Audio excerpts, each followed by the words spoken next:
l'idée derrière ce webinaire-là, souvent on discute avec beaucoup de municipalités qui nous disent, OK, c'est cool l'intelligence artificielle, j'en entends parler beaucoup aux nouvelles, j'en entends des fois même trop parler. Et je me pose des questions, oui, mais comment? Comment faire ça? Pourquoi faire ça? Puis c'est le but du webinaire aujourd'hui. On va un peu démystifier tout ça d'un point de vue d'une direction générale. Donc, c'est pour ça qu'on a invité Francis. Mais avant tout, je vais me présenter, l'équipe va se présenter. Moi, je suis Anthony Carange, je suis cofondateur de l'entreprise Carange Solutions. On œuvre dans le milieu municipal sur l'implémentation de l'intelligence artificielle et on a développé aussi des technologies d'intelligence artificielle qui vous permettent de sauver du temps. Avant d'y aller avec Francis, je vais vous présenter mon associé Youssef.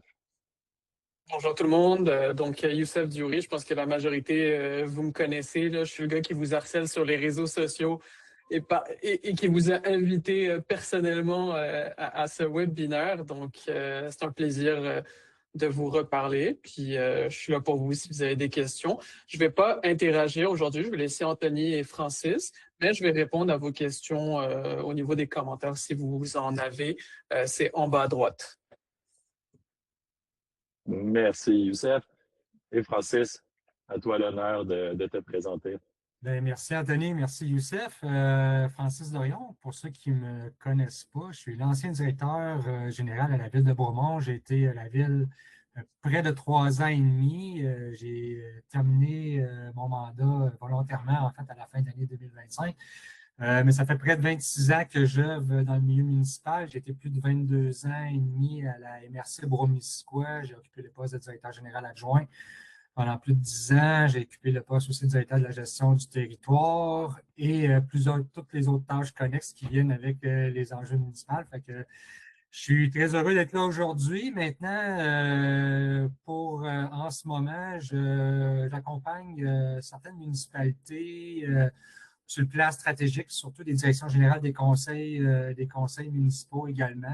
Puis, éventuellement, c'est aussi de travailler à faire le pont entre les différents partenaires du milieu municipal et la réalité des municipalités locales et régionales. Donc, pour s'assurer de rendre concrètement, en fait, les projets.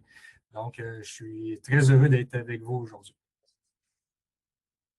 Merci pour cette belle introduction. Donc, aujourd'hui, qu'est-ce qu'on fait? Comment on le fait? C'est vraiment en mode podcast, en mode entrevue entre Francis et moi. On va avoir une petite section de questions à la fin. Donc, si vous avez des questions, vous pourrez soit les poser dans le chat, on pourra y répondre à la fin. Puis, on va vraiment vous parler de qu'est-ce qu'on a fait ensemble. Donc, on vous raconte cette histoire là, de collaboration qui a eu lieu entre Carange Solutions et la ville de Bromont. Puis, la première question à laquelle on veut répondre, c'est pourquoi se lancer dans cette aventure-là? Pourquoi on a fait ça ensemble? Et en fait, Francis, je te poserais cette question-là. Pourquoi à Bromont, vous avez décidé de vous lancer dans l'intelligence artificielle? Pourquoi vous avez décidé d'adopter la technologie? En fait, tout le monde le sait, là. La saine gestion du temps, c'est l'élément clé dans une organisation municipale. Là. Du temps, on n'en a pas. Puis on a de la difficulté à vouloir en prendre pour développer des nouveaux outils, des nouveaux aspects. Fait que, tu sais, on est toujours dans une optique où on veut travailler sur l'optimisation mettons, des ressources financières, la rétention des talents. Comment on est capable dans toutes nos tâches, nos responsabilités administratives, de dégager du temps, de la plus-value dans les tâches qu'on fait au quotidien, qu'on soit un directeur général, qu'on soit un professionnel, qu'on soit du personnel technique ou de soutien, c'est primordial.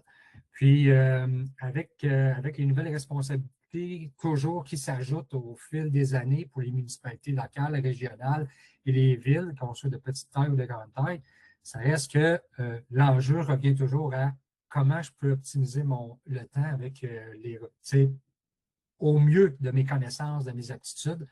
C'est là que, moi, honnêtement, que l'intelligence artificielle rentre en ligne de compte, là, ça c'est sûr. Elle a son plus-value pour nous. Excellent.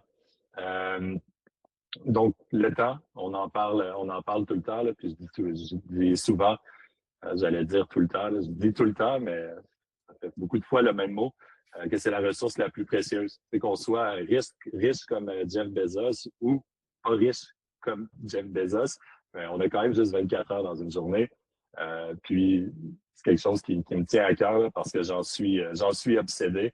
Parlez-en à ma blonde un samedi matin, là, vraiment, je suis pas le fun à côtoyer là, parce que là, je me dis, OK, j'ai une fin de semaine, 48 heures, comment on optimise le temps? Mais si je fais une parenthèse, je ferme ma parenthèse, c'est concrètement dans ta vie de tous les jours au travail. C'était où que tu manquais de temps, c'était où aussi que les gens dans ton équipe manquaient de temps, là, si on y va de façon un petit peu plus spécifique. Mais en fait, tu sais, des équipes municipales dans une organisation, quelle qu'elle soit, tu sais, on est là pour quoi? À la base, notre mission première, c'est de donner du service aux citoyens. Mais pour pouvoir le faire, on doit répondre à plusieurs, je dirais, engagements. On doit faire des redditions de comptes complexes en tout temps, que ce soit auprès de nos partenaires gouvernementaux, nous auprès de notre conseil municipal, tu sais, notre maire, mairesse, nos membres du conseil, au sein même de notre organisation, naviguer avec les enjeux des partenaires locaux, que ce soit les organismes, les différents promoteurs, etc.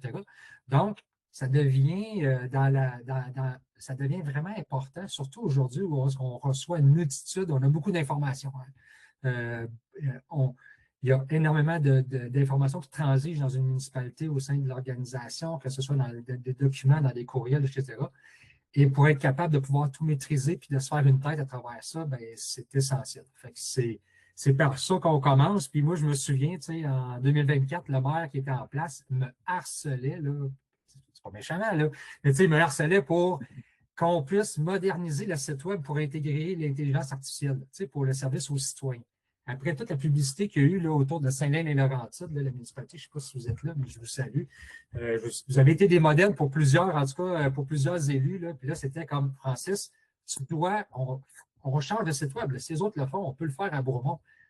Oui. C'est déjà dans les cartons. Notre site doit et va être modifié, c'est sûr, mais moi, en tant que gestionnaire principal au niveau de la municipalité, c'est de dire, ouais, mais au-delà de ça, je comprends que ça peut aider. Comment je peux m'en servir à bon escient pour optimiser nos façons de faire et nos processus à l'interne, au niveau administratif. Puis c'est ça qui a fait qu'on s'est lancé dans l'aventure, en fait.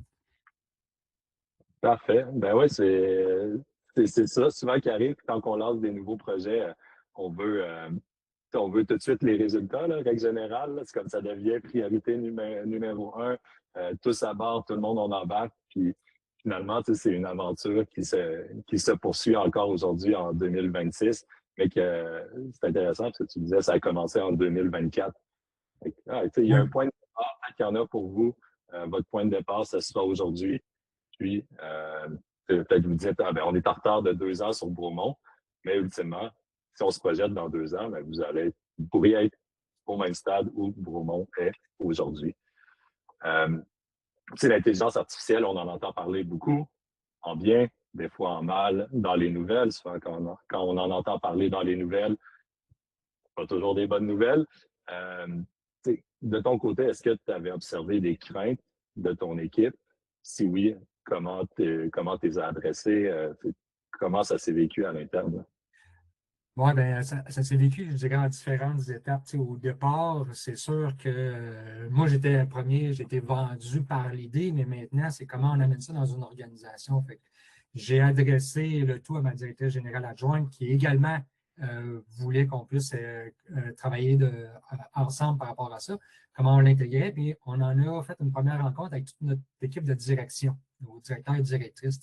Parce que c'est important que les autres comprennent vers où on s'en va, puis qu'ils puissent voir la plus-value. Puis c'est sûr que la première chose qu'ils ont faite, ils ont dit, bien, ouais, mais où c'est que tu veux que je rentre ça dans mon horaire, là, tu sais, je veux dire, moi, j'ai des équipes à gérer au quotidien, que ce soit des personnels techniques, là, tu sais, je veux dire, que ce soit au niveau des loisirs, quand il arrive les changements de saison, que ce soit au niveau des services techniques, quand le printemps se pointe puis qu'on a de la planification, que ce soit au niveau des services financiers. C'était toujours la crainte. On vient à la gestion du temps, mais c'est de dire, mais comment tu veux, qu'est-ce que tu veux que je coupe? Ce qu'on a fait, c'est de dire, OK, parfait, on va arrêter de gérer en mode urgence parce que, tu sais, leurs urgences, Et les nôtres, des fois, ne sont pas tout à fait les mêmes. C'est de dire, mais c'est intéressant. Puis on sait qu'ils sont souvent, on voit souvent qu'on est noyé dans toute cette charge-là. C'est de dire, oui, mais vous allez le voir que rapidement, on va être capable de diminuer la charge de travail. Fait que c'était ça qui a été, je dirais, l'élément principal. Puis au niveau d'équipe de direction, pour dire, bien, vous devez être des ambassadeurs éventuellement parce que je ne peux pas être le seul à porter le message. Je dirais que le deuxième élément, c'est quand on a commencé à en parler aux équipes, les autres équipes, ben, c'est que la plupart des gens utilisaient déjà des plateformes de ChatGPT, Copilot, Gemini ou. On ne voulait pas que les gens utilisent DeepSeek là, quand c'est arrivé aussi d'autres plateformes, mais qu'ils l'utilisaient sans qu'il y avait nécessairement un encadrement. Puis ça, c'était de dire, bien là, dorénavant, on va mettre en place une façon de faire, un protocole, éventuellement, mais on veut que tout le monde arrête d'utiliser les différentes plateformes et se concentre sur un outil qui va être davantage adapté, comme le vôtre, comme Minia, en fait, adapté au milieu municipal, mais aussi qui va s'assurer qu'on va respecter la protection des renseignements personnels. Surtout avec l'adoption de la loi 25, là, je dirais récemment, là, 2025, c'est très important. C'est ça qui a été, c'est par là qu'on a commencé, puis par la suite, ben là, on va pouvoir continuer notre histoire. Merci. Je rebondis sur ce que tu dis, puis ça me rappelle ce qu'un vieux sage disait. Puis ça, c'est une façon polie de dire mon père. C'est quand j'étais au secondaire, puis il disait « Pourquoi tu n'as pas eu une bonne note en mathématiques? » En mathématiques, je n'étais pas pire. « Pourquoi tu n'as pas eu une bonne note en français? » Ben, je disais « Ah, c'est que j'ai pas eu le temps. » Puis il me disait toujours « C'est pas que tu n'as pas eu le temps, c'est que tu n'as pas pris le temps. » Parce qu'il me voyait passer des heures à jouer à Call of Duty. Là. Puis, ça revient à cette leçon de vie et se réplique dans le monde, dans le monde municipal où Francis il a dit on a décidé de prendre le temps. Et deuxième chose que je retiens de ton intervention, c'est un changement, ça commence vers le haut. Puis encore une chose de ce fameux vieux sage qui me disait des fois fais ce que je dis, pas ce que je fais. Ça, je suis pas d'accord avec le dicton. C'est l'inverse. Si la direction se fonde sur l'intelligence artificielle, encourage les bonnes pratiques, encourage l'utilisation, on l'a observé, c'est ça qui fait un changement dans vos organisations. Donc, la direction doit toujours être acteur de changement. Et si vous voulez des projets réussis d'implémentation, ben, c'est des bonnes pratiques. Je pense à Beaumont, c'en est la preuve, où il y a plusieurs super users, champions de l'IA qui ont été développés en commençant par cette première action-là. On ne prend pas non plus tout le succès de l'organisation. Là. Il y a beaucoup de choses qui ont été faites du côté de Beaumont qui fait que ça a bien fonctionné, entre autres le travail de Francis. Et je passe à ma prochaine question. Concrètement, on se ramène à début mars 2024, on commence à travailler ensemble. C'était quoi vos objectifs? Je sais qu'on a parlé de sauver du temps, mais encore, si on veut le définir davantage. Ben, mettons, concrètement, là, les objectifs, c'était vraiment d'abandonner, en fait, toutes les tâches qui n'étaient pas à valeur ajoutée. Pour nous, là, parce que c'est du gruge-temps, vous le savez, là, rédiger une résolution, puis de se concentrer sur tous les éléments. Je veux dire, c'est important d'y faire attention et d'être présent, mais ça demande un certain temps. Mais est-ce qu'il y a des outils qui peuvent nous aider à démarrer, à proposer un cadre? Comment on peut être capable d'analyser un document de 80 pages qu'on reçoit d'un fournisseur ou un document émis par le gouvernement, être capable de se faire une résumé, une tête, avant c'est le fun de pouvoir le lire. Puis j'adore faire de la lecture de chevet là, le soir, tard, là, mais à un moment donné, quand tu passes que ton temps dans l'environnement municipal, puis à prendre connaissance de tout, ça devient difficile.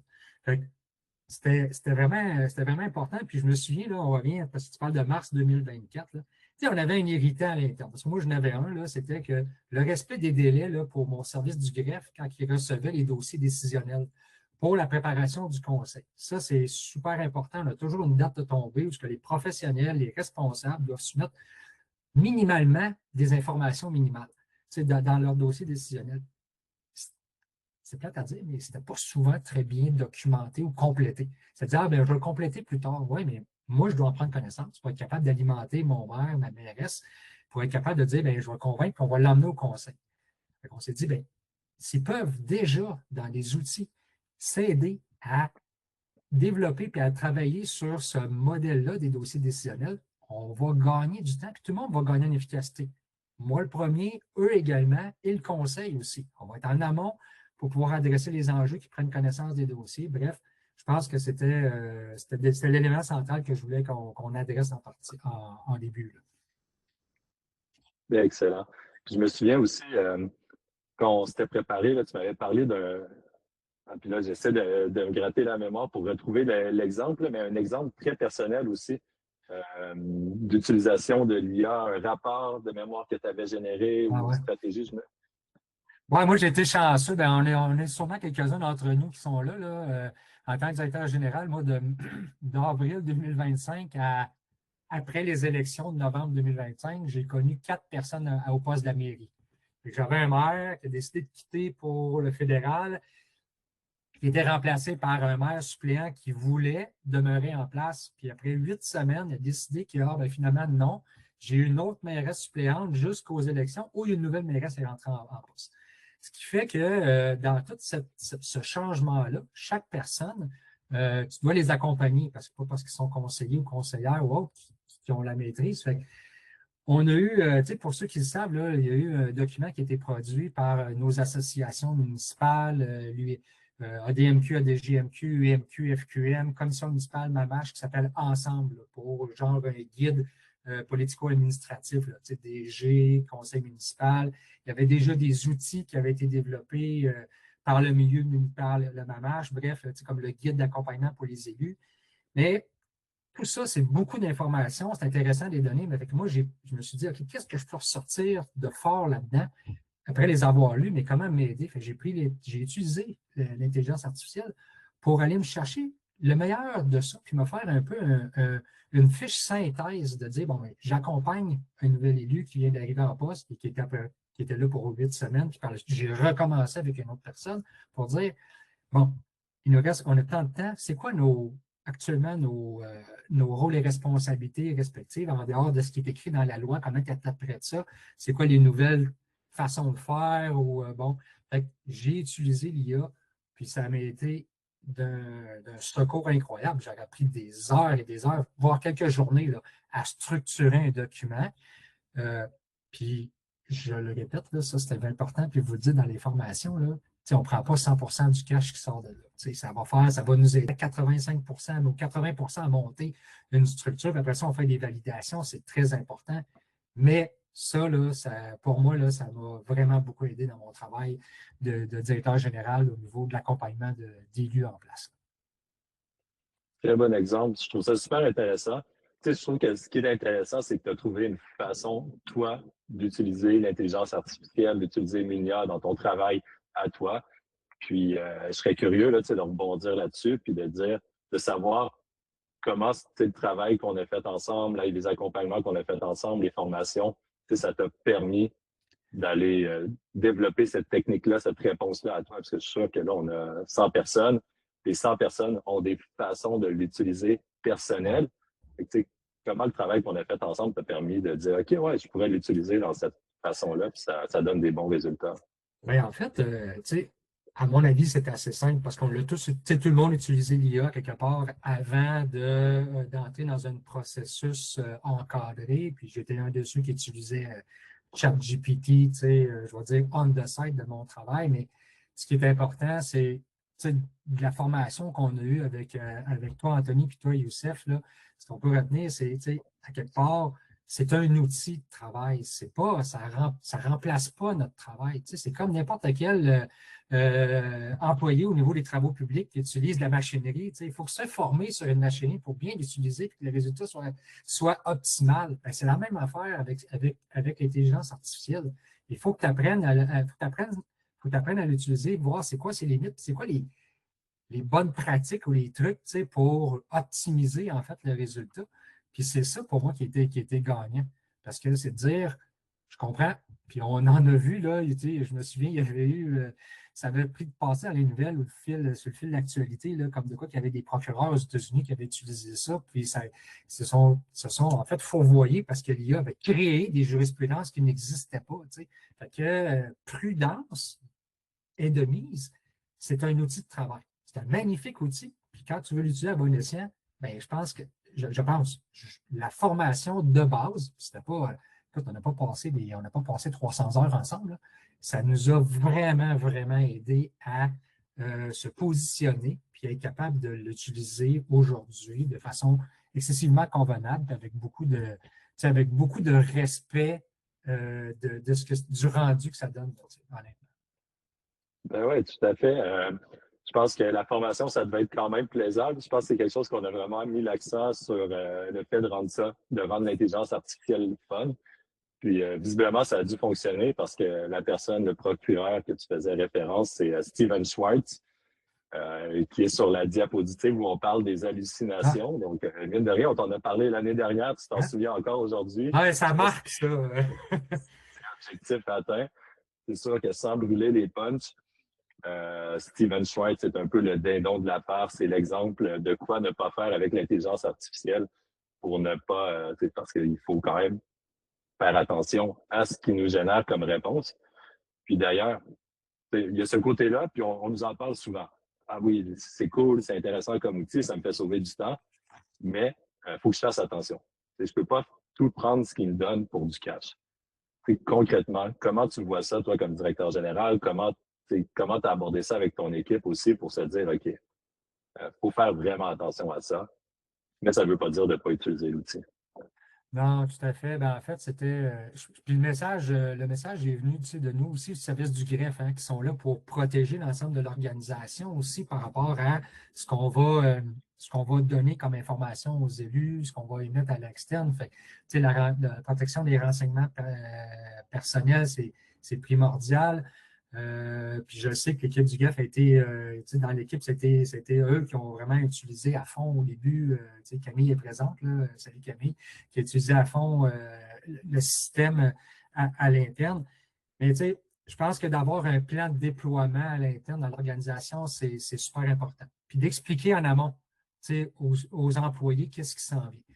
Je dirais que c'est peut-être quelque chose qu'on aurait à refaire. Nous, on a commencé par l'équipe de direction on a demandé à chacun des directeurs et directrices de nommer une personne dans leur direction qui pourrait être éventuellement des essais, nos testeurs, puis éventuellement des ambassadeurs auprès de leurs équipes. Mais vite et de réaliser, c'est que tu vas voir que tout le monde ait le même message puis ait les mêmes précautions. Bien, je pense que c'est mieux d'avoir un plan de déploiement à l'échelle de ce que tu représentes qui est nécessaire de déployer là, pour les personnes qui l'utilisent, avec justement cet encadrement-là. Puis là, ben, Bromont, durant mon départ, travaillait sur une politique aussi d'utilisation de l'intelligence artificielle, la politique qui a été adoptée et rendue publique récemment. Chapeau, là, coup de chapeau, je suis vraiment heureux.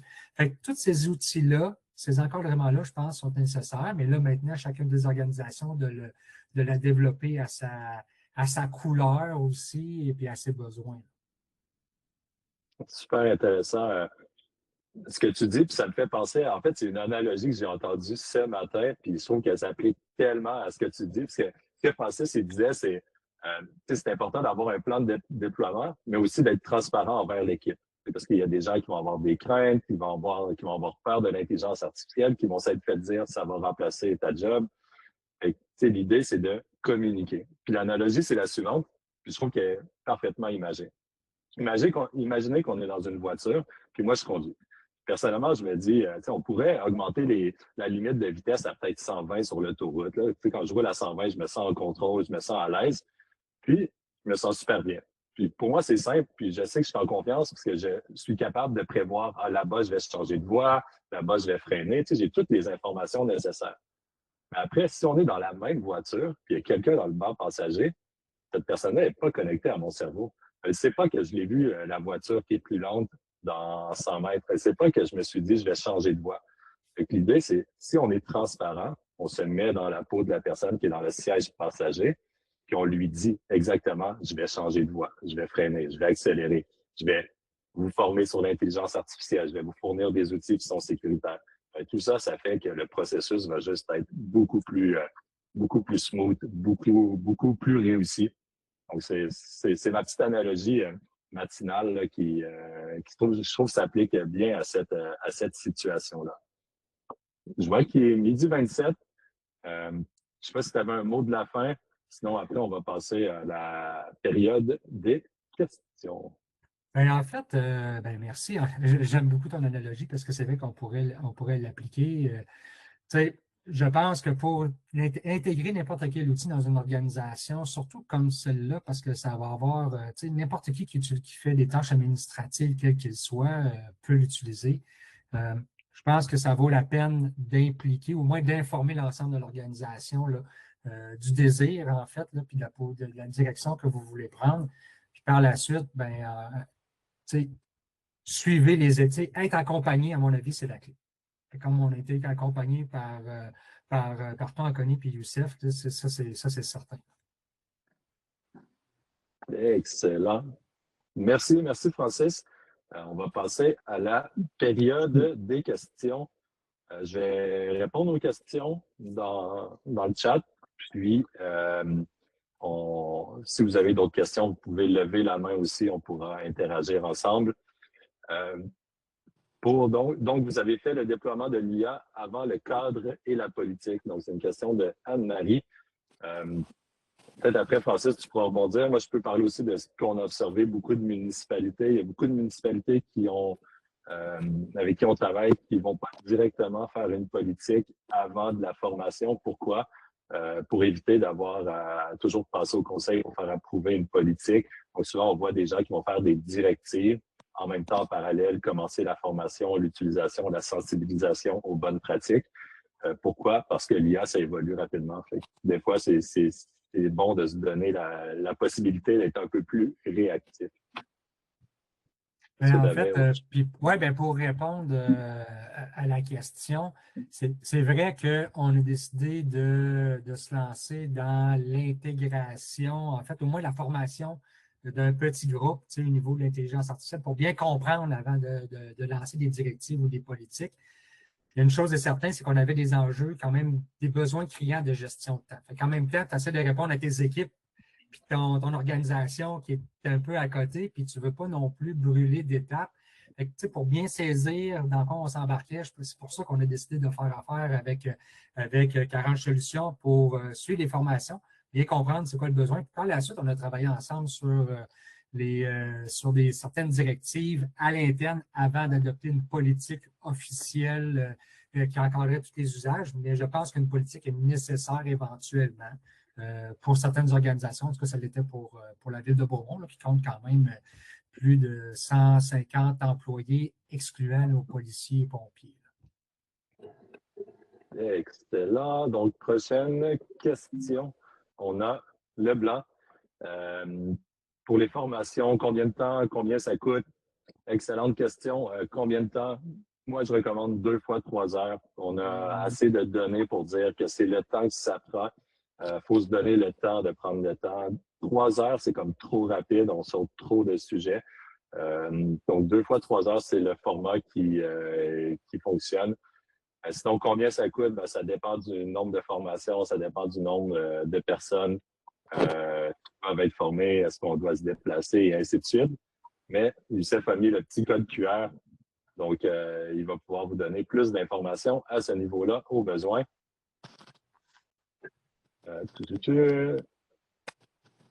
OK, il y a plein de questions qui apparaissent. C'est bon, on continue. On va répondre à toutes les questions. Sinon, Jean-François Saint-Germain pose une question par rapport aux travaux publics. Comment on l'utilise dans les travaux publics, dans les opérations? Je peux l'apprendre. Je ne sais pas si tu as des réponses. Je vais commencer. En fait, nous, dans le déploiement, ça ne s'est pas rendu encore dans les opérations des travaux publics au niveau manuel. Ce qu'on voulait, c'était de le faire dans une forme d'un peu de cascade. Là. Fait que, on regardait avec les directeurs et directrices, c'était où les enjeux. Souvent, les enjeux de compte, tout ce qui était besoin de client. Par la suite, la question au niveau des travaux publics, voir où ils sont rendus dans le déploiement de tout ça au quotidien. Mais on est allé par étapes là, avant de se rendre justement aux opérations officielles. Tout à fait. C'est quelqu'un qui est vraiment beaucoup à l'extérieur, sur des chantiers, qui ne travaille pas sur un ordinateur, ce n'est pas la personne qui va en bénéficier le plus. Mais, exemple, là, c'est un exemple parmi tant d'autres. D'ailleurs, j'avais fait une conférence aux travaux publics, au colloque des travaux publics en octobre dernier, où j'avais une dizaine de démonstrations, là, comment l'utiliser. Mais le premier exemple, en fait, c'est lui qui m'a ouvert les yeux à ça. Je parlais à mon oncle, on dirait que je fais juste parler de ma famille aujourd'hui, mais je parlais à mon oncle qui est contremaître sur un chantier.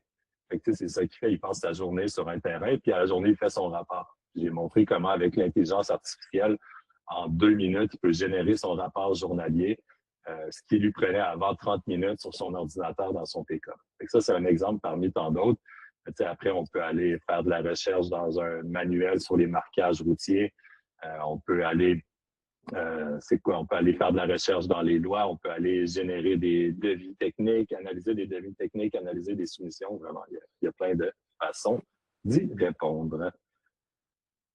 Prochaine question de Jérémy. Comment la plateforme Munia respecte-t-elle spécifiquement la loi 25 davantage que ses compétiteurs? Est-ce que votre plateforme permet de verser de l'information sans filtre, incluant des données personnelles, tout en assurant que le risque soit récupéré, acquis, diffusé est nul? Je vais remonter juste pour voir la question. Donc, loi 25, comment on fonctionne? On utilise des API de différents modèles, mais sous forme zero day retention. Ça veut dire quoi? Ça veut dire que toutes les informations ne sont pas conservées chez le fournisseur du modèle, mais sont conservées chez nous. Grosso modo, on fait juste appeler, dire hey, est-ce que tu as une réponse à ma question? Oui, OK, merci, bonsoir. Oublie tout ce que j'ai dit. On raccroche le téléphone et tous les documents, conversations sont gardés sur nos serveurs OVH qui sont ici au Québec. D'où la conformité à la loi 25. Pour l'anonymisation sans filtre, je ne sais pas si Simon est là, puis si Simon m'autorise de vous faire un petit teaser sur quelque chose qui s'en vient.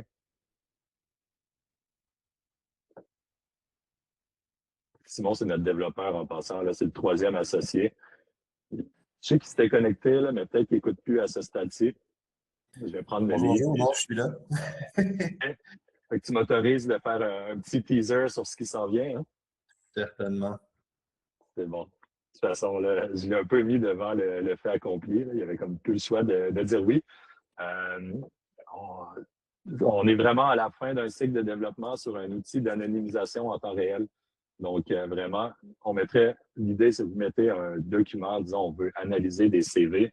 Puis on dit, OK, CV égale information personnelle. On peut identifier une personne précise. Mais l'outil va faire une pré-anonymisation, donc retirer toutes les informations, l'équivalent d'un caviardage pour après pouvoir utiliser des modèles plus puissants. Donc, c'est le genre de choses qu'on est en train de développer qui s'en viennent. Et pour répondre au dernier point, risque nul, non. Je ne pourrais jamais dire risque nul, puis la personne qui dirait ça, je dirais c'est un menteur. Le risque nul n'existe pas. Ceci étant dit, Simon étant le développeur, un fan de cybersécurité, et il nous tape sur les doigts tous les jours pour qu'on respecte le plus possible tout ça. Donc, il prend ça très, très, très au sérieux. Prochaine question. Leblanc, combien de municipalités Munia? Youssef, peut-être tu serais plus en mesure de répondre à celle-là. Youssef, c'est lui qui s'occupe. Avec plaisir. Je vous avoue que j'avais arrêté de compter en janvier à partir de 105. Je pense qu'en date d'aujourd'hui, on doit avoir dépassé les 120 pour être honnête, là, mais allez voir nos avis Google, là, ça va en dire long sur nos clients. Merci. C'est spécial, il manque toujours les premières lettres sur les questions. Je ne sais pas ce qui se passe avec Google aujourd'hui, mais une chance que mon pouvoir de déduction est très bon. Et là, j'assume que Kathleen, ta question commence par A. Avez-vous eu à engager quelqu'un pour porter la démarche? Comment allez-vous prioriser les prochains projets d'IA? Francis, cette question-là est 100% pour toi. Bien, en fait, là, c'est sûr, je ne peux pas parler pour les prochains projets de l'IA, mais ce qu'on a fait, c'est qu'on a identifié une personne à l'interne qui allait leader, en fait, le projet dans l'organisation. Je veux dire, l'idée des opérations, parce que, tu sais, le leadership, je pense que c'est important qu'il vienne de la direction générale, là, on s'entend, là, si on parle d'amélioration de processus et d'optimisation des façons de faire, mais on a nommé une personne à l'interne qui a travaillé main dans la main avec le responsable des TI, là, des technologies de l'information, au niveau de l'informatique. Donc, c'est cette personne-là qui a tout traversé le processus puis produit avec les différents partenaires la nouvelle politique sur l'utilisation de l'intelligence artificielle. Je pense que ça prend quand même un porteur de ballon. C'est-à-dire, tu sais, je veux dire, si vous, en tant que DG, ou si vous voulez le faire, si vous avez le temps de le faire, allez-y, dépendamment, mais je pense que ça prend quelqu'un qui porte le ballon, au-delà de quelqu'un qui porte le message puis la vision, tu sais, vers où on va. Super important. Un des facteurs clés du succès d'un projet IA, c'est le MIT qui a fait des études, qui a analysé 6 milliards d'investissements en projet IA. Puis un des facteurs clés, c'était est-ce que j'ai un champion de l'IA dans mon équipe? Donc, vous voulez des champions, des gens qui l'utilisent beaucoup dans leur travail de tous les jours et qui ont une connaissance terrain. Pas juste des gens comme moi qui connaissent bien l'IA, mais une personne comme moi combinée à quelqu'un aux travaux publics qui est passionné d'IA, c'est vraiment là qu'on peut faire des projets qui sont porteurs, qui vont vraiment donner toutes les chances de réussir. Une autre question de Kathleen. Permettez-vous d'ajouter des informations stratégiques dans la plateforme, exemple, analyse d'un budget municipal? Bien, en fait, nous, on l'a utilisé. Tu sais, je veux dire, là, on l'a utilisé. C'est sûr, nos documents, tu sais, on a des lettres, des fois des lettres un peu, tu sais, des lettres particulières qu'un DG ou une organisation doit adresser, là, soit à l'interne, soit à l'externe. Fait que oui, on utilise Munia pour partager des documents ou des informations stratégiques pour nous aider dans éventuellement notre prise de décision. On ne s'est pas gêné par rapport à ça. Comme Anthony l'a dit, par rapport au protocole qu'ils ont au niveau interne, je pense que c'est vraiment important. Puis ce qui est le fun, c'est que dans tout ça, dans la plateforme, bien, compte tenu que ce n'est que des municipalités au Québec qui sont membres, tous des professionnels qui gravitent autour du milieu municipal, mais en fait, ce qui est développé comme assistant dans un, bien, ça peut servir à d'autres. On voit, on a accès à des assistants qui ont été développés dans d'autres municipalités, peaufinés, puis, et ceux qui ont été développés aussi par Carange, fait que ça nous aide beaucoup. Mais oui, on a partagé ces données-là. Super intéressant. Puis, je vois qu'il y avait beaucoup de questions sur tout ce qui est plus politique, gouvernance. En mai, si je me souviens bien, je ne me souviens pas de la date exacte, mais on va faire un autre webinaire sur les politiques, comment aborder ce côté-là, le politique d'utilisation de l'IA en collaboration avec Audrey, qui a été celle qui a fait la politique à Bromont et qui a une super bonne connaissance de tout ce qui se passe dans le monde de l'IA, là, est vraiment incroyable. Oui, parce que vous aviez déjà, hein, Tony, excuse, corrige-moi, mais il y a déjà un assistant, il me semble, qui était déjà là ou un modèle pour commencer à travailler sur un projet de politique interne.